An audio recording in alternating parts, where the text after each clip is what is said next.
हूँ। जब मैंने सोचा मैं निर्बल हूँ, तब प्रभु यीशु ने मुझसे कहा। जब मैंने सोचा मैं निर्बल हूँ, तब प्रभु यीशु ने मुझसे कहा। शक्ति देने वाला, सामर्थ देने वाला, मैं तेरे साथ हूँ।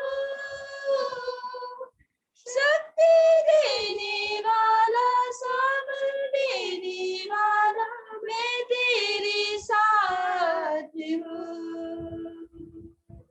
जब मैंने सोचा कि असंभव है, तब प्रभु यीशु ने मुझसे कहा।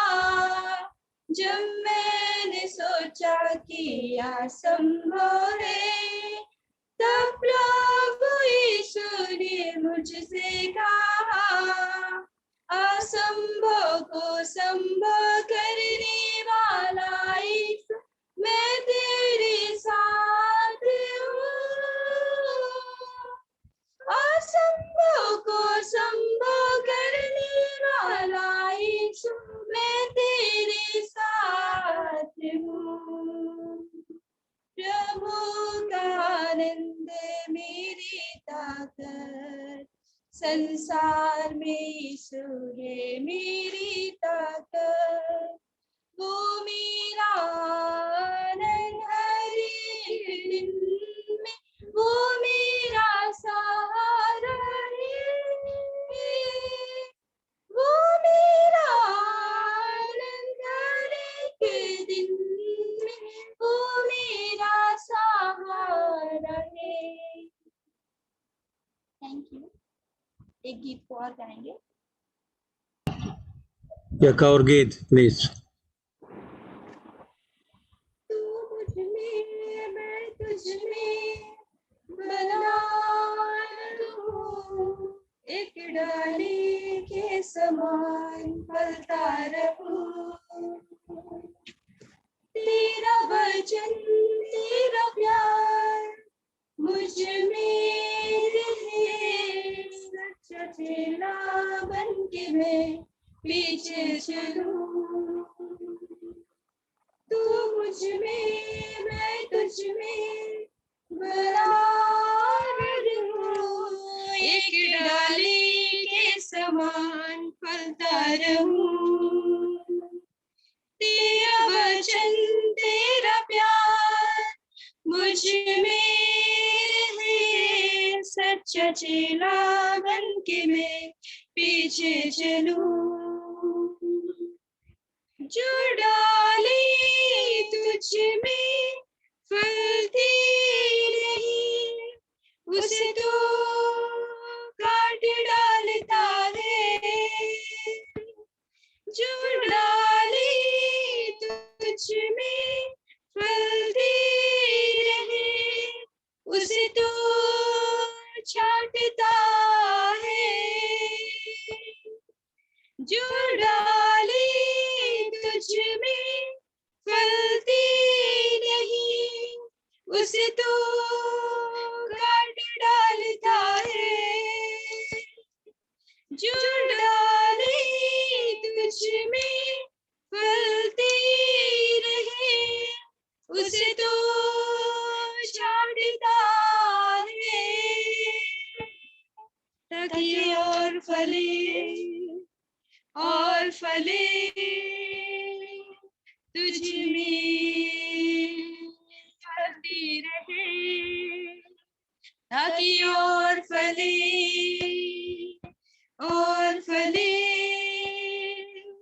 तुझ में फलती रहे। गर कोई तुझ में न बना रहे, वो कभी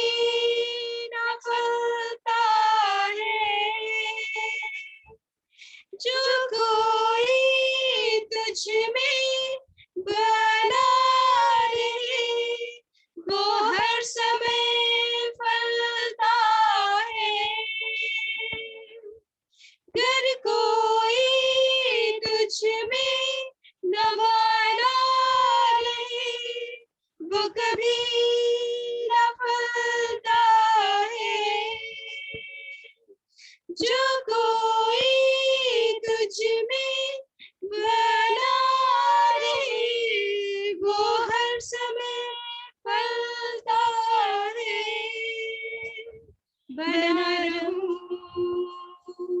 बना रहूं तुझ में, बना रहूं,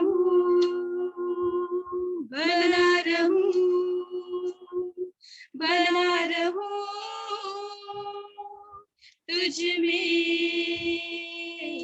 बना रहूं। तो मुझ में, मैं तुझ में बना रहूं, एक डाली के समान फलता रहूं। तेरा वचन, तेरा प्यार मुझ में रहे, सच्चा चेला बन के मैं पीछे चलूं, सच्चा चेला बन के मैं पीछे चलूं। Thank you. प्रभु के नाम की महिमा हो।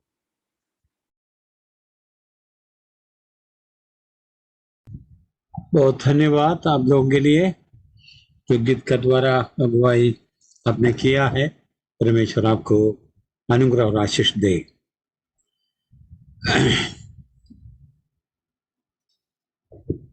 इन दिनों में हम लोग परमेश्वर का वचन से प्रभु यीशु मसीह का दोबारा आगमन का बारे में बातचीत कर रहे थे। परमेश्वर का वचन के आधार पर पुराना नियमों में हम पाते हैं, उस भविष्यवाणी के आधार पर, परमेश्वर का वायदा के आधार पर प्रभु यीशु मसीह आपका पापों का उद्धार के लिए इस संसार में प्रकट हुआ और हमें अपने पास लेने के लिए प्रभु यीशु मसीह दोबारा आएगा। उस सच्चाई का बारे में हम वचन के आधार पर इन दिनों में हम देख रहे थे। पिछले हफ्ता वजन हमने दे पाया, हमारा शरीर में कुछ कमजोरी रहे, लेकिन उसके बावजूद भी प्रभु ने कृपा की। लेकिन उस रात को हमें हॉस्पिटल भर्ती होना पड़ा, लेकिन प्रभु ने आप लोगों का प्रार्थना के ओर से, प्रभु का कृपा का था ओर से हमें चंगाई मिली। हम जल्दी से जल्दी हॉस्पिटल से घर आने के लिए प्रभु ने कृपा की। आज आप लोगों के सामने वचन के साथ बैठने के लिए प्रभु ने मौका दिया। हम उसके लिए प्रभु को बारंबार धन्यवाद देते हैं।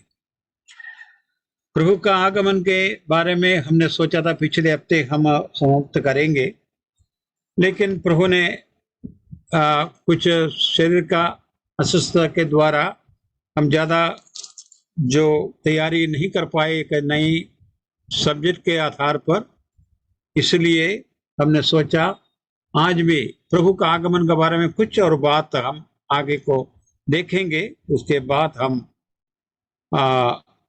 एक नई जो सब्जेक्ट है, जो विषय है, उस विषय पर हम देखेंगे। उस बात का बारे में बताना चाहता हूँ। आइए हम इस आधार पर हम मत्ती सुसमाचार प्रभु यीशु मसीह का आगमन के बातों को लेकर के मत्ती सुसमाचार 36 से लेकर के 42 तक, मत्ती सुसमाचार 24 अध्याय 36 से लेकर के 42 तक कोई हिंदी में पढ़िएगा। 24 मैथ्यू चैप्टर 24 वर्ड्स 36 to 42। ये बातें कह ही रहे थे कि वह के बीच में आ खड़ा हुआ और उनसे कहा, तुम्हें शांति मिले। मैं कौन सा पढ़ रहे अंकल 24 का 36। अरे 24 36 सॉरी।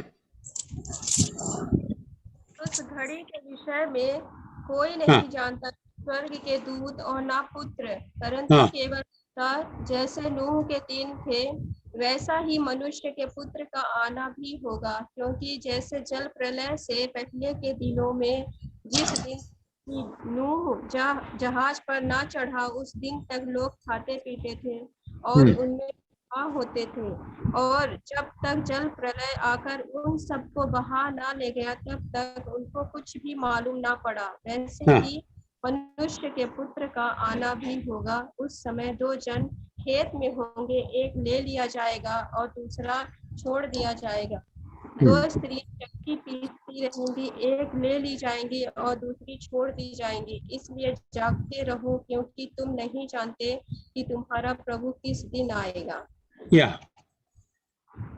प्रभु का आगमन का विषय के बारे में इस संसार का लोग कुछ नहीं जानता, उन्हें कुछ अता पता नहीं होगा, ऐसा साधारण शब्द में बताएगा। तो इस बात के बारे में परमेश्वर का वचन हमसे बताता है।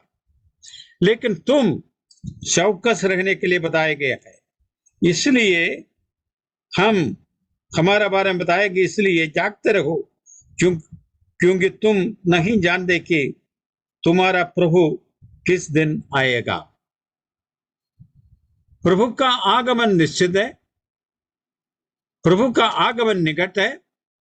इस सच्चाई को मैं और आप जानते हुए चौकस रहने के लिए और उनका आगमन के लिए जागते रहने के लिए प्रभु ने हमसे आदेश कर रहे, क्योंकि हम प्रभु का है। प्रभु का वचन हमारे लिए निश्चित रहता है, वो कभी बदल नहीं सकता है। इसलिए हम और आप चौकस रहे, हम और आप जागते रहे। इस बात को प्रभु ने हमें बताया गया है। जैसा नूह का समय पर जैसा होना है वैसा होगा करके बताया गया है। नूह का समय पर क्या हुआ था? वे लोग अपने मौज में बने रहे, लेकिन जब बाढ़ आया किसी को, यद्यपि नूह ने इस बात को लोगों को बताया, जहाज को बनाते हुए इस बात का गवाही दिया, परमेश्वर का क्रोध आने वाला है, बड़ी बाढ़ का द्वारा इस संसार को पूरा पानी से डूब दिया जाएगा करके बताया गया। लेकिन लोग इन बातों पर विश्वास करने के लिए कभी भी अपना कान या दिल को दिया नहीं। लेकिन हकीकत में इस बात को मैं और आप उत्पत्ति का पुस्तक 6 अध्याय से लेकर के पढ़ेगा तो बताया गया, हकीकत में परमेश्वर का वाणी का आधार पर बाढ़ आई। नूह और अपने परिवार जहाज में घुसा। परमेश्वर ने उस जहाज का दरवाजे को बंद किया। 40 दिन 40 रात तक पानी गिरा करके बताया गया। अभी हमारा सामने प्रभु जी इस बात को मैं और आपको ग्रहण करना है, क्योंकि संसार का सारी बात बदलते जा रहा है। नेचर भी का स्वभाव भी बदलते जा रहा है। कहीं कहीं पानी का तांडव, कहीं कहीं भूकंप, कहीं कहीं मतलब जो हवाएं के बात, और इन सारी बात चलते हुए आ रहा है। प्रिय जीजों, उसमें इस बात को मैं और आपको ग्रहण करने का बात है, ताकि हम जागते रहना है। प्रभु का आगमन हमारे निकट है। इस सच्चाई को हम ग्रहण करना अनिवार्य है। जब मैं और आप इस बात को, सच्चाई को जानते हैं, इस सच्चाई को हमारा जीवन के अंदर में केवल हम जाने ये बात नहीं, लेकिन आने वाले विपत्ति के बारे में दूसरों को भी बताना हमारे लिए कर्तव्य है। प्रभु का आगमन हमारे लिए निकट है, उसके लिए हम तैयारी करना अनिवार्य है। इसलिए सुसमाचार का सेवकाई हमारा जीवन में हम सचमुच में हम बताते हुए होशियारी के साथ, तैयारी के साथ प्रभु का आगमन के बारे में बताते हुए आगे को हमारा जीवन को बढ़ाना हमारे लिए कर्तव्य है। हम इसलिए मत्ती सुसमाचार 28 अध्याय निकालिए।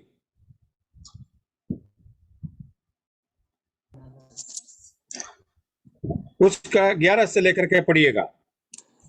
वे जा रही थी कि हाँ। पुरनियों में से कुछ ने नगर में आकर पूरा हाल प्रधान याजकों से कह सुनाया।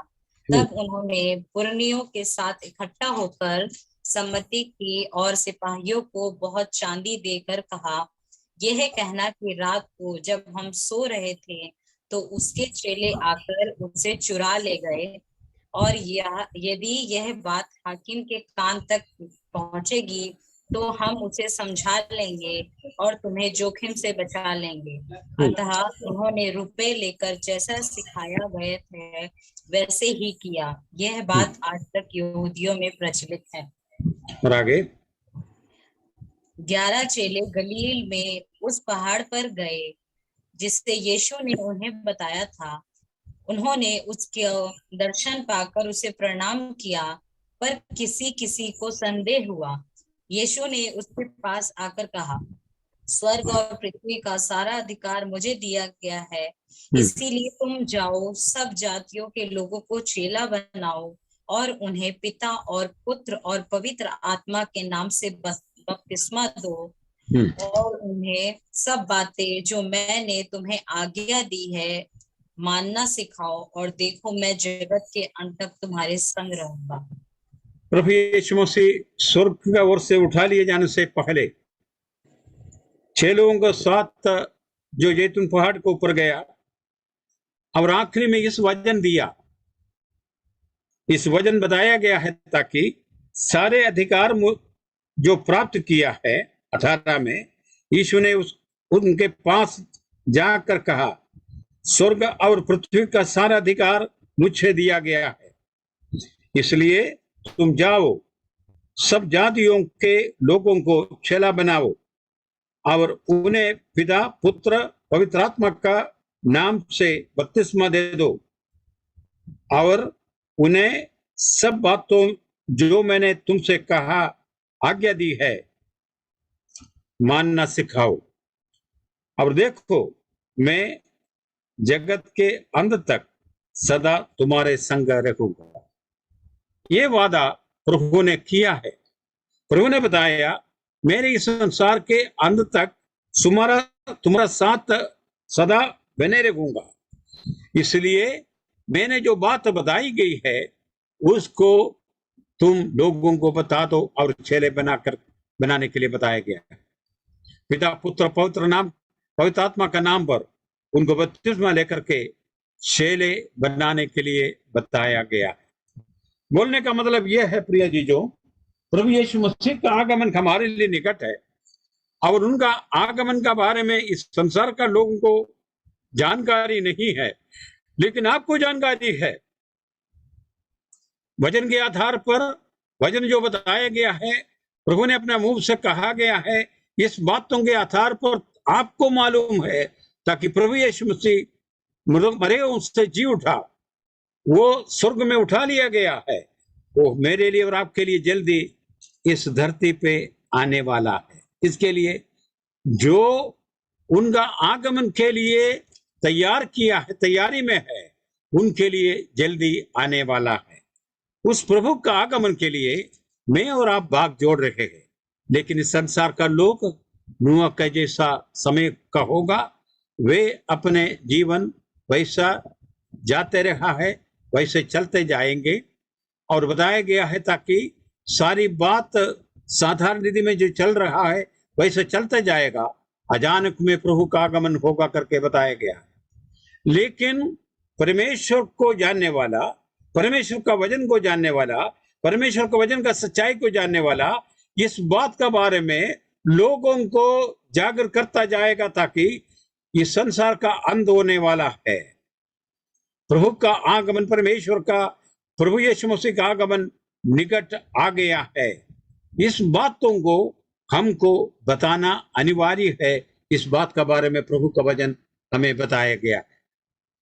प्रभु यीशु मसीह का आगमन का विषय के बारे में इन दिनों में आपसे बातचीत किया।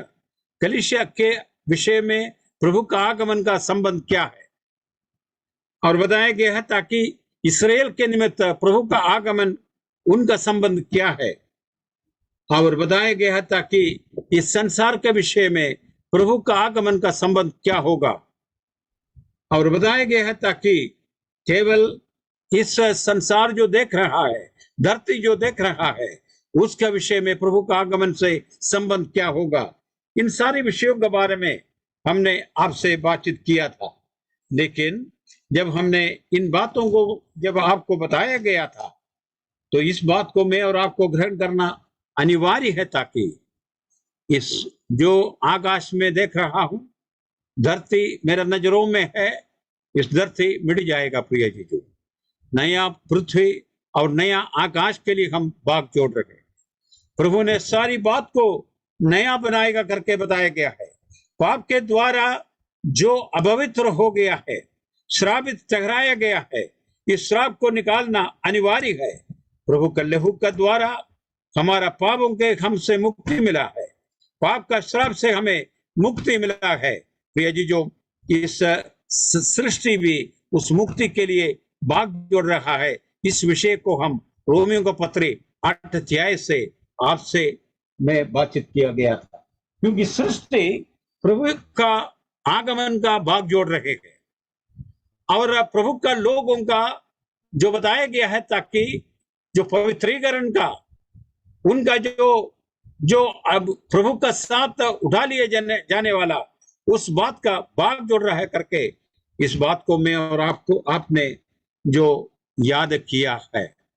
रोमियों को पत्र 8 अध्याय में बताया गया है ताकि जो प्रभु में विश्वास करने वाला विश्वासी गण का महत्वीकरण का भाग जोड़ रहे हैं, उनका रेवलेशन का भाग जोड़ रहे हैं, इस बात को मैं और आपको ग्रहण करना बहुत बड़ी आवश्यकता है। जो वचन हमने पढ़ा अभी उसमें बताया गया है ताकि हम चौकस रखना है, हम उनका आगमन के लिए हमारा जीवन में उनका आगमन के लिए हम भाग जोड़ना है, उस बात के बारे में बताया गया है। इसलिए हमारे लिए कर्तव्य है ताकि प्रार्थना के साथ उनका आगमन का भाग जोड़ते हुए मेरा जीवन को प्रभु में बने रहने के लिए प्रभु का वचन हमें बताया गया है। इसके लिए हम मरकुस सुसमाचार उसका 13 अध्याय उसका 33 आयत को जरा पढ़िए। मरकुस सुसमाचार 13 अध्याय उसका 34 आयत 33 देखो, जागते रहो और प्रार्थना करते रहो, क्योंकि तुम नहीं जानते कि वह समय कब आएगा। यह मनुष्य की सी दशा है जो परदेश को जाते समय अपना घर बस उस समय का क्या होगा, कैसा होगा तुम जानते नहीं, इसलिए प्रार्थना करते हुए जागते हुए रहने के लिए बताया गया है। इसका मतलब हमारा जो दृष्टिकोण प्रभु का ओर से होना चाहिए, हमारा जो जीवन प्रभु का निकट होना चाहिए, प्रभु की इच्छा क्या है उसके आधार पर हमारा जीवन को समर्पण करना हमारे लिए कर्तव्य है। इस बात को मैं और आपको ग्रहण करना अनिवार्य है। इसलिए प्रभु ने अपने मुंह से इस चेतावनी मेरे लिए और आपके लिए दिया गया है, चौकस रहो, प्रार्थना करते रहो, क्योंकि प्रभु का आगमन हमारे लिए निकट है। इसलिए प्रार्थना हमारे लिए बहुत बड़ी जरूरत है। उनका इच्छा को हम जानते हुए, उसका इच्छा मेरा जीवन में क्या है उसको जानते हुए हमारे जीवन को आगे बढ़ाना हमारे लिए बहुत बड़ी कर्तव्य है। इसको मैं और आपको ग्रहण करना बहुत बड़ी जरूरत है। मत्ती सुसमाचार उसका 24 में हमने इस बात को देखा था। 42 आयत में 42 में क्या बताया है, और एक बार पढ़िएगा। इसीलिए जागते रहो, क्योंकि तुम नहीं जानते कि तुम्हारा प्रभु किस दिन आएगा। तुम्हारा प्रभु आएगा, तुम्हारा प्रभु आएगा, इसको दिल में रखो। आप तुमने जिस पर विश्वास किया है, तुम्हारा पापों के लिए जिसने क्रूस पर अपने जीवन बलिदान किया है, जीवन दिया है, उसका लहू तुम्हारे लिए बहाया गया है, उस प्रभु तुम्हारे लिए आने वाला है। इसलिए और उनका आगमन कब है तुमको मालूम नहीं, इसलिए तुम जागते रहने के लिए बताया गया है। अवश्य तुम जानो वो आएगा, लेकिन उसका समय तुम जानते नहीं, इसलिए तुम जागते रहने के लिए बताया गया।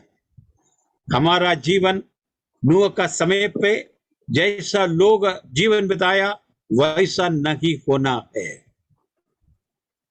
ख्वाबों में, इस संसार का अभिलाषों में हमारा जीवन को मतलब बहाते हुए हमारे जीवन को नष्ट करने के लिए प्रभु ने, उसका बारे में प्रभु कभी भी नहीं चाहता। जो पवित्र आत्मा आप में है, मुझ में है, उसको शोकित न करो। उसके द्वारा प्रभु का आगमन के लिए तुमको और मुझको बताया गया है, छाप लगी करके बताया गया है। इसलिए प्रभु का प्रसन्नता क्या है उसको जानते हुए हमारा जीवन को समर्पण करने के लिए बताया गया है। इस संसार का लालसाओं में हमारा जीवन को अन्यथा व्यर्थ नहीं करने के लिए बताया गया है।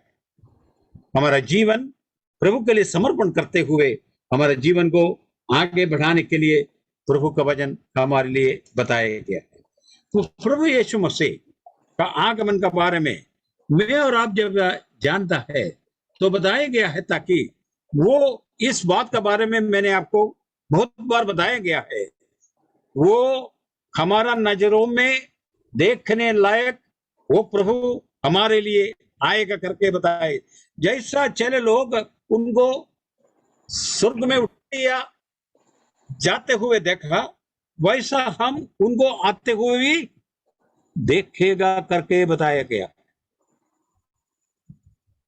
हम उनको देखेंगे, वो आएगा, महिमा में आएगा, महिमा में उनको मैं देखूंगा। इस बात को मैं और आप ग्रहण करना बहुत बड़ी जरूरत है। दानियल का पुस्तक, पुराने नियम में दानियल का पुस्तक, एसेकियेल के बाद में दानियल का पुस्तक आप निकालिए, उसमें 7:13 जरा आयत को पढ़िए। दानियल का पुस्तक 7:13 आयत।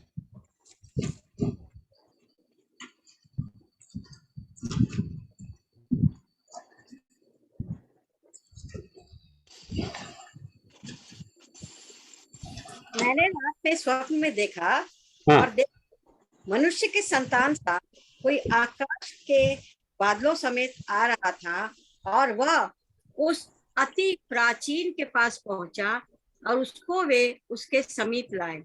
हाँ, तो ऐसी 14 पढ़िए। या तब उसको ऐसी प्रभुता, महिमा और राज्य दिया गया कि देश देश और जाति जाति के लोग और भिन्न भिन्न भाषा बोलने वाले सब उसके अधीन हो। उसकी प्रभुता सदा तक अटल और उसका राज्य अविनाशी ठहरा। उसका राज्य सदा तक अटल और उसका राज्य अविनाशी रहेगा। इसको नोट करना, इसको नोट करना। 13-14 बताया गया है, ताकि मैंने रात में स्वप्न में इस बात को देखा। उन दिनों में स्वप्न से प्रभु बातचीत करते थे, परमेश्वर बात करते थे,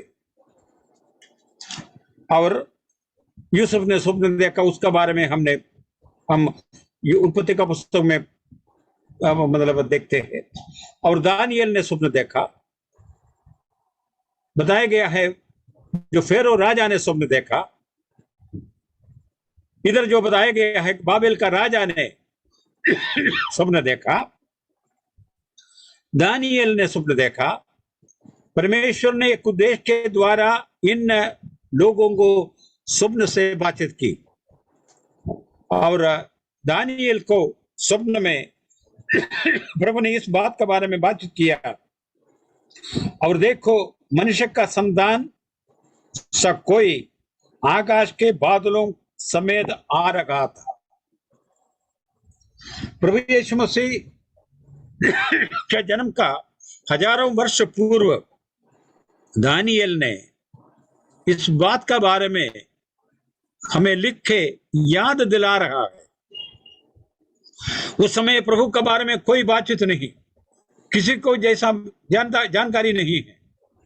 यद्यपि उत्पत्ति पुस्तक जो 3 अध्याय उसका 15 आयत में बताया गया है, तुम्हारा जो संतान करके केवल एक शब्द है।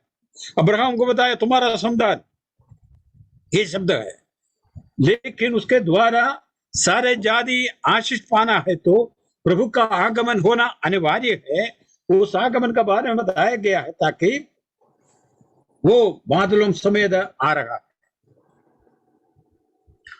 हम प्रभु का आगमन के लिए बादलों समेत आने का, प्रभु का आगमन के लिए हम भी भाग जोड़ रहे हैं, हम भी भाग जोड़ रहे हैं।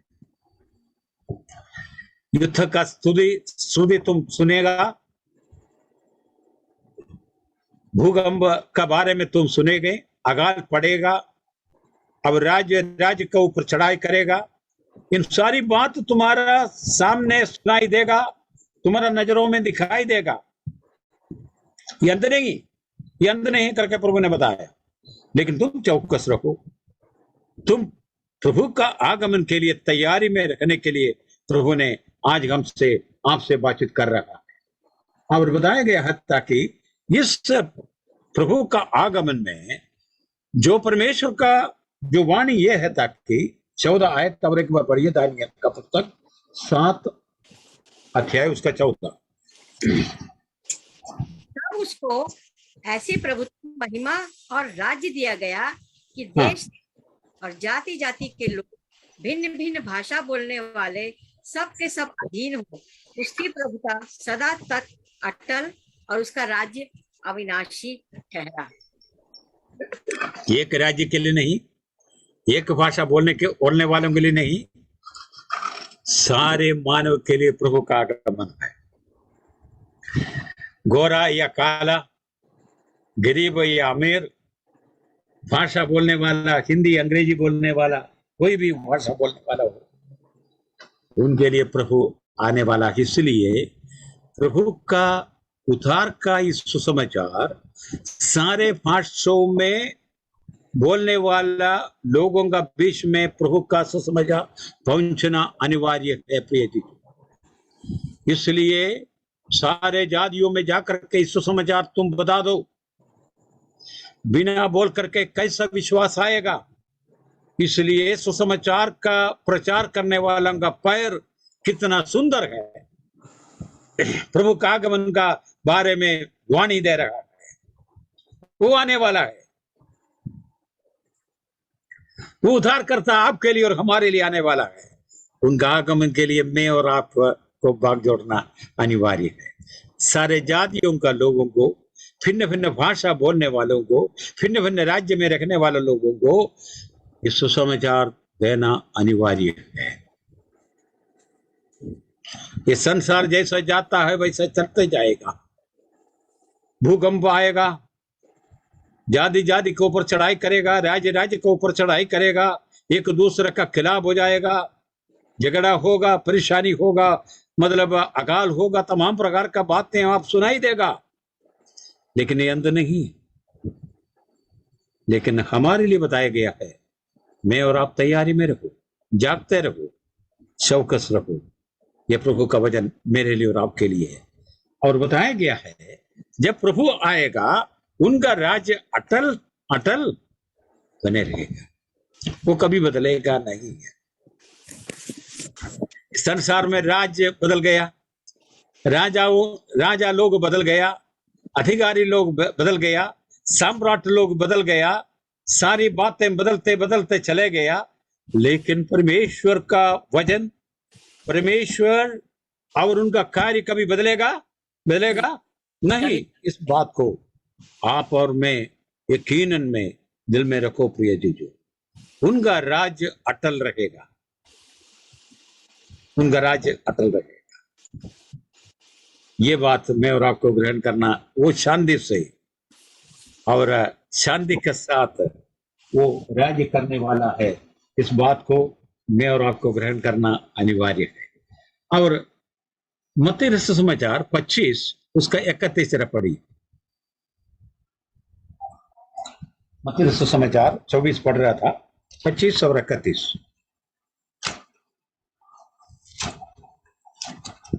उसमें क्या बताया गया?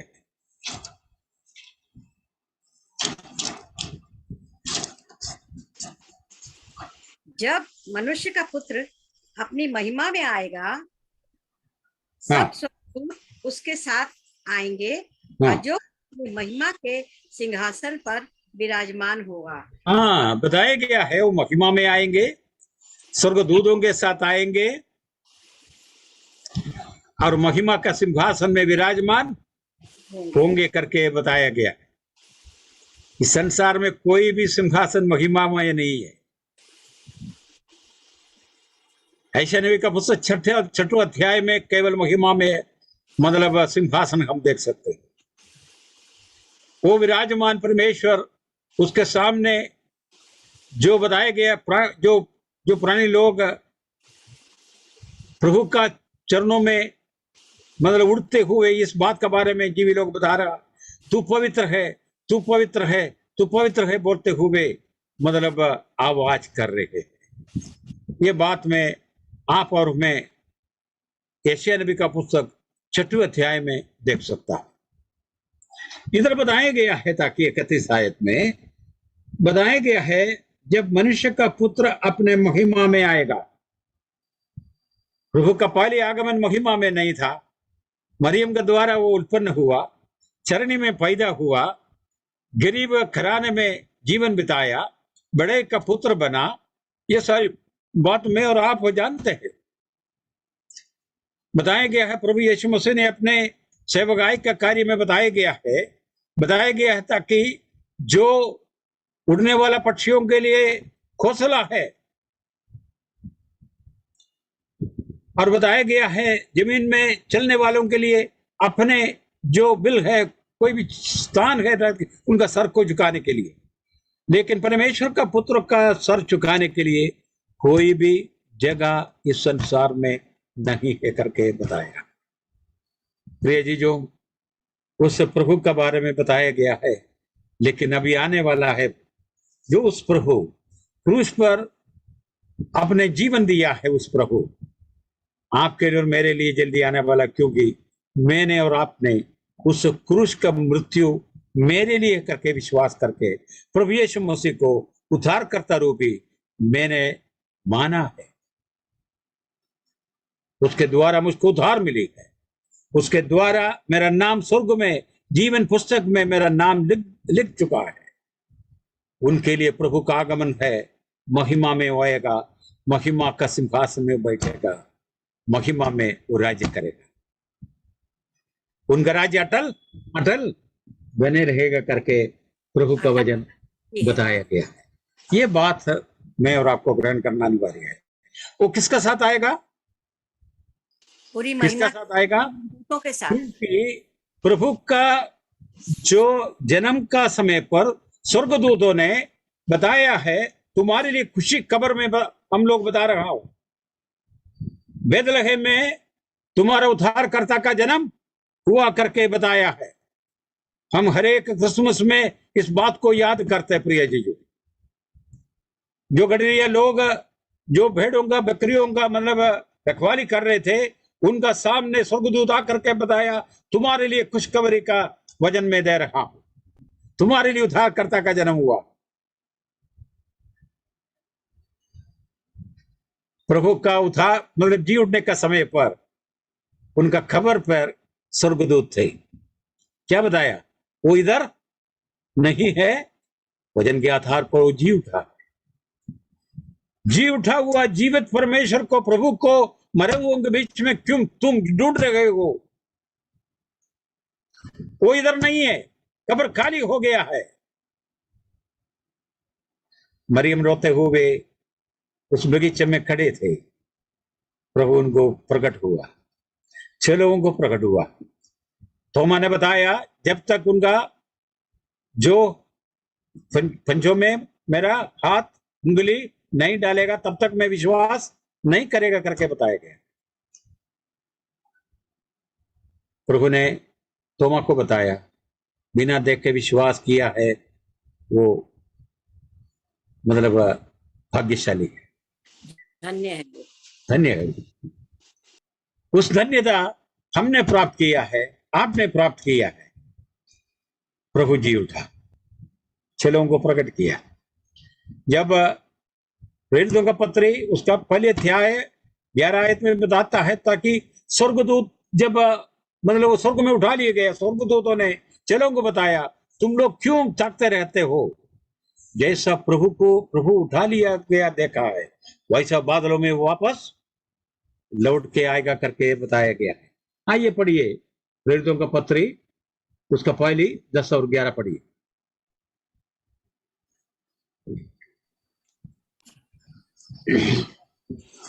जाते जाते समय जब वे आकाश की ओर ताक रहे थे, हाँ तो दो पुरुष श्वेत वस्त्र पहने हुए उनके पास आ खड़े हुए और उनसे कहा, हे गलीली पुरुषों, क्यों खड़े हुए आकाश की ओर देख रहे हो?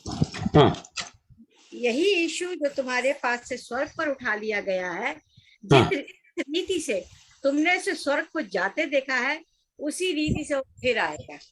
या जैसा स्वर्ग में उठा लिया गया है, बादलों में उठा लिया गया है, वैसा ही वो स्वर्ग से वापस आएगा। स्वर्गदूत उधर भी है। उनका जीवन का कार्य में सारी बातों में स्वर्गदूत है। जब शैतान ने उनको परीक्षा किया, स्वर्गदूत आकर के उनको मतलब जो जरूरत था उसको किया करके बताया। स्वर्गदूत उनका पुनरागमन में, वापसी में स्वर्गदूतों का तुर ही सुनाई देगा करके प्रभु का वचन बताएगा। उसका पहले हम एक और वचन पढ़ेंगे। पहले तीमुथियुस का पुस्तक, उसका 6:14 पढ़िए। पहले तीमुथी 6:14।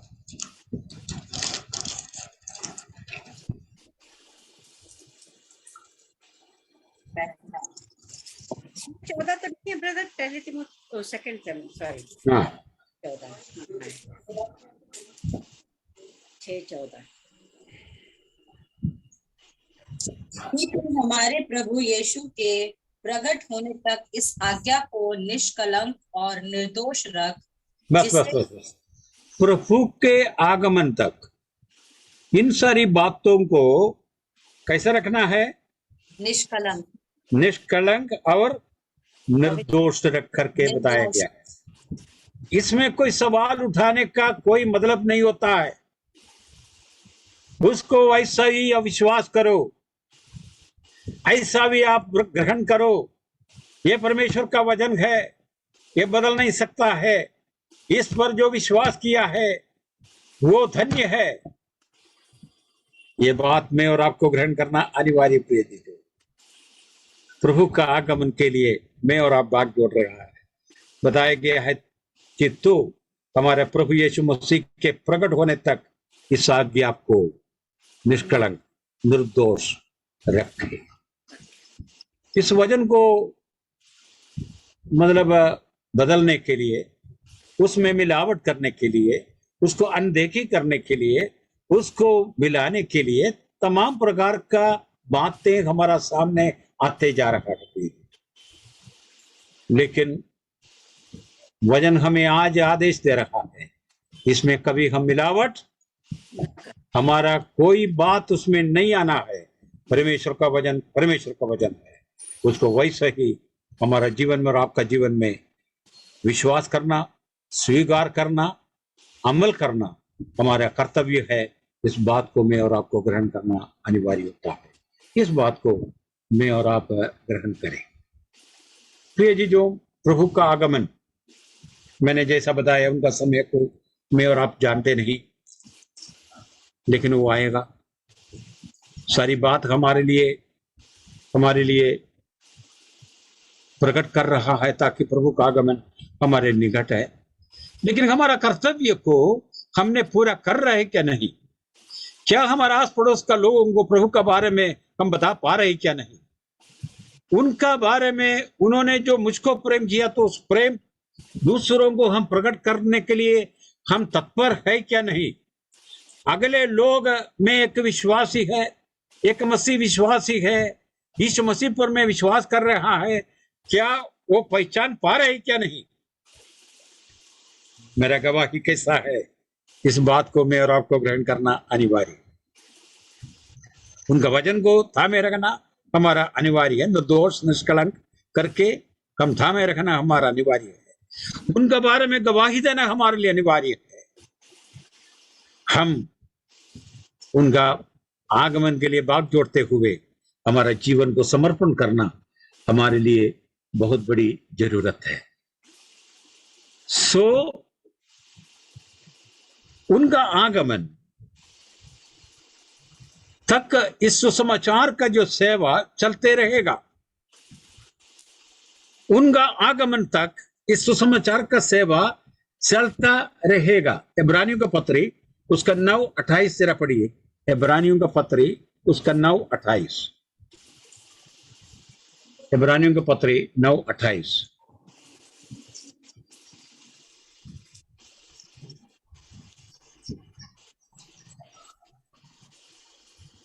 क्या लिखा है?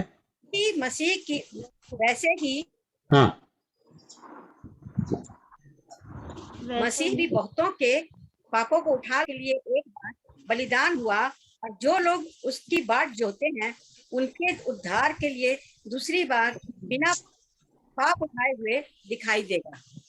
बताया गया है किसका उद्धार के लिए? जिसने विश्वास किया है उनका उद्धार के लिए। कौन? मतलब प्रभु प्रकट होगा करके बताया गया है। 9 अध्याय जो उसका 28 आयत में इस बात का बारे में हमें बताया गया है। प्रभु यीशु मसीह एक बार हमारे लिए प्रकट हुआ। किसके लिए? वो बात बताया गया है। किसके लिए प्रकट हुआ? मेरा पाप और आपका पाप का छुटकारे के लिए प्रकट हुआ। और आगे क्या बताया गया है? और उसके बाद में एक बार बलिदान हुआ, और जो लोग उसकी बाट जोते हैं उद्धार के लिए दूसरी बार बिना पाप उठाए हुए दिखाई देगा। बताया गया है पहली उनका आगमन आपके लिए, मेरे लिए, मेरा उद्धार के लिए था। दूसरा आगमन बिना पाप के लिए प्रभु इस संसार में प्रकट होकर करके बताया गया है। प्रभु यीशु मसीह का पहले आगमन मेरा पाप के लिए था, आपका पाप के लिए था, इस संसार का पाप के लिए था, इस संसार का श्राप को निकालने के लिए था। प्रभु यीशु मसीह काल्वरी क्रूस पर सारा मानव के लिए परमेश्वर ने ऐसा इस जगत को प्यार किया, उसने अपने इकलौता पुत्र को दे दिया। जो कोई इस पर विश्वास करे नाश न हो परंतु अनंत जीवन। उसका मतलब प्रभु यीशु मसीह पर विश्वास करने के द्वारा मुझको और आपको अनंत जीवन मिलना, मतलब पाप से छुटकारा उनका मृत्यु का द्वारा मुझको मिला है, उनका आगमन के द्वारा मुझको मिला है। और दूसरा प्रकट होने के बारे में जब बताता है, उसका दूसरा प्रकट के बारे में इसको ध्यान से देखना बताया गया है, ताकि और जो लोग उसकी बाट जोते हैं उनके उद्धार के लिए दूसरी बार है उसका जो भाग जोड़ते हैं। कौन कौन उसका भाग जोड़ते हैं? जो प्रभु पे विश्वास करते हैं। विश्वास करता है उन लोग प्रभु का आगमन के लिए भाग जोड़ता है। फिर उनका उद्धार क्या बता रहे? उसका उद्धार मतलब क्या है?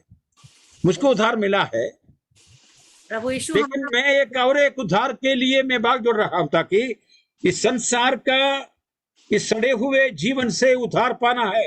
हाँ। मेरा अनंत काल का जीवन का अनुभव में हमको आना है, उस महिमा को मुझको प्राप्त करना है, उसके लिए मैं भाग जोड़ रहे प्रिय जी। जो वही दूसरा उद्धार है। यद्यपि इस मृत्यु का द्वार इस संसार से निकलने के बावजूद भी मेरा उद्धार आएगा नहीं जब तक उस महिमा में प्रभु आएगा नहीं। किधर बताया गया है? पहली थिस्सलुनीके के पत्र में इस बात का बारे में बताया गया है, जो प्रभु का आगमन में प्रभु में मरे हुए लोग जी अनंत काल के लिए जुटेगा, वो उद्धार है। उसके लिए हम भाग जोड़ रहे हैं। जो जीवित है उनका शरीर बदल जाएगा। इस बात का बारे में प्रभु का वचन हमारे लिए और आपके लिए बताया गया है। इस बात को मैं और आपको ग्रहण करना अनिवार्य है प्रिय जीजो। ये सच्चाई को मैं और आप दिल में रखे। और बताया गया है ताकि प्रभु का आगमन में और एक और काम होना है। उस काम पहली कोरिन्थियों का पुस्तक उसका 4:5 पढ़िए। पहली कोरिन्थियों 4:5।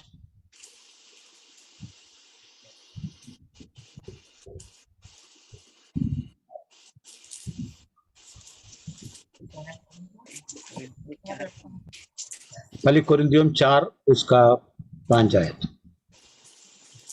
इसीलिए जब तक प्रभु न आए समय से पहले किसी बात का न्याय ना करो। हाँ। अंधकार की छिपी बातें ज्योति में दिखाएगा देखिए, या बस बस बस इधर एक बात प्रभु ने याद हमको परमेश्वर को वचन के द्वारा याद कर रहा है, ताकि बिना समय के पहले किसी का बात पर हम लोग कोई निर्णय नहीं करना, किसी के बारे में कोई टिप्पणी नहीं करना। अगर गुप्त है, रहस्य है, रहस्य में बने रहो। प्रभु का आगमन में वो प्रकट जरूर होगा। हम प्रभु का न्याय सिंहासन में मैं और आपको लेखा देना पड़ेगा। उसका पहले किसी बात पर कोई निर्णय में हमको आना नहीं, क्योंकि हम प्रभु का न्याय सिंहासन में बैठने का हमको अधिकार दिया नहीं। इसलिए प्रिय जी, जो मेरा जीवन में और आपका जीवन में उस समय तक बात जोड़ने के लिए बताया गया। हम संदेह के द्वारा किसी के ऊपर दोष नहीं डालना, प्रभु का आगमन तक बात जोड़ते रहे और उनको प्यार करता है तो उनके लिए प्रार्थना करते रहे। ये हमारे लिए कर्तव्य है और आपके लिए कर्तव्य है। इस बात को मैं और आपको ग्रहण करना बहुत बड़ी जरूरत है। दूसरा, उद्धार के लिए मैं और आप बात जोड़ रहे हैं, उसके लिए प्रभु आएगा। बताया गया है किसी के ऊपर दोष डालने के लिए कभी हमको दोष, जो शंका का द्वारा जो हम दोष नहीं डालना करके प्रभु का वचन हमें बताया गया है। आखिरी में बताया गया है ताकि वो मृत्यु के ऊपर जय प्राप्त करने वाला है। He is going to come to destroy the death. मृत्यु को नाश करने के लिए आ रहा है, मृत्यु को खत्म करने के लिए आ रहा है। हे मृत्यु, तेरा जंग किधर है? हे मृत्यु, तेरा जीत किधर है? किधर लिखा है? पहली कोरिन्थियों को पुस्तक उसका 15 अध्याय में 25 और 26 पढ़ करके हम इधर बंद करेंगे। पहली कोरिन्थियों का पुस्तक 15 अध्याय 25 और 26। क्योंकि जब तक वे अपने बैरियों को अपने पांवों तले ना ले आए, तब तक उसका राज्य करना अवश्य है। सब में अंतिम बैरी जो नष्ट किए जाएंगे वह मृत्यु है। हाँ, अंतिम में किसको नष्ट किया जाएगा? बैरियों को, वैरियों को। वो मृत्यु है। मृत्यु, हाँ, मृत्यु हमारा सबसे बड़ी वैरी किया जाएगा, वो मृत्यु है। मृत्यु, उस मृत्यु को ऊपर जय प्राप्त करने वाला प्रभु। ये 15 अध्याय को जब आपको मौका मिलेगा तो पढ़ना। पहली कोरिन्थियों 15 अध्याय बहुमूल्य चैप्टर है, बहुमूल्य। जी उठने के बारे में परमेश्वर का वचन में क्या सच्चाई बताया गया है, प्रभु यीशु मसीह के जी उठने का सच्चाई पलट होकर के उसके बारे में बातचीत किया गया है। इसलिए मेरे लिए और आपके लिए कर्तव्य है ताकि प्रभु का आगमन के लिए बाग जोड़े। प्रभु का आगमन में एक दूसरा जो हमारा उस सुधार के लिए हम बाग जोड़ रहे हैं पूरा होगा। समय के पहले किसी को दोष डालने को हमको अधिकार नहीं दिया है। उस सच्चाई को हम ग्रहण करें। आखिरी में मृत्यु को पर जयवंत प्राप्त करने वाला प्रभु मृत्यु को नाश करेगा।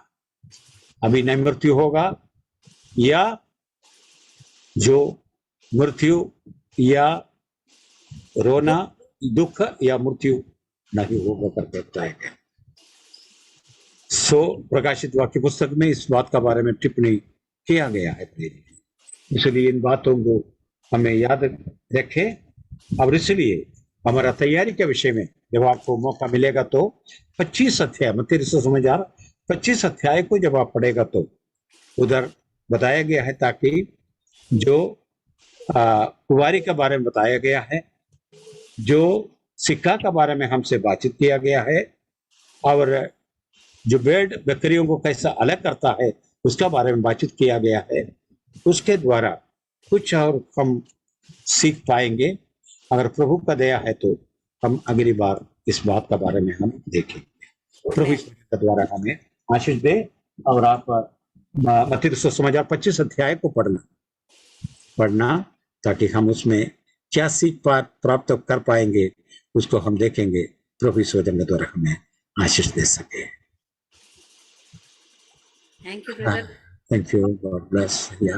आपने बहुत अच्छा वचन सिखाया हमें, और प्रभु ने आपको इतनी सामर्थ और शक्ति दी और बुद्धि और ज्ञान दिया कि हम लोग जैसे लोगों को जिनको बहुत जरूरत है ये सीखने ये जो प्रभु का आगमन के बारे में हमने सुना होगा, लेकिन जी प्रभु का वचन में क्या सच्चाइयां है, हाँ उसको हमको देखना हमारे लिए बहुत बड़ी, बहुत जरूरी था। जानना भी बहुत बड़ी जरूरत पड़ता है। इसलिए और इसलिए हम इस बात को ग्रहण करना अनिवार्य है।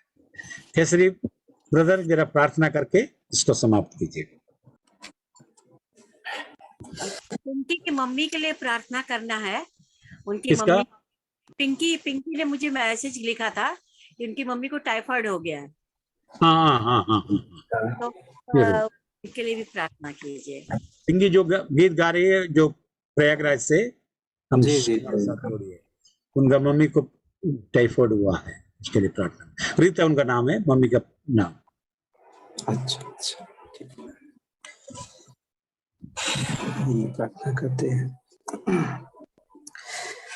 धन्यवाद करते हैं पिता, सारी चीजों के लिए प्रभु धन्यवाद करते हैं। हम आपके समक्ष उपस्थित होते हैं परमेश्वर। इस काबिल आपने हमें रखा है, इस योग्य बना के रखा है प्रभु, उसके लिए धन्यवाद देते हैं पिता। सारी बातों के लिए धन्यवाद देते हैं प्रभु।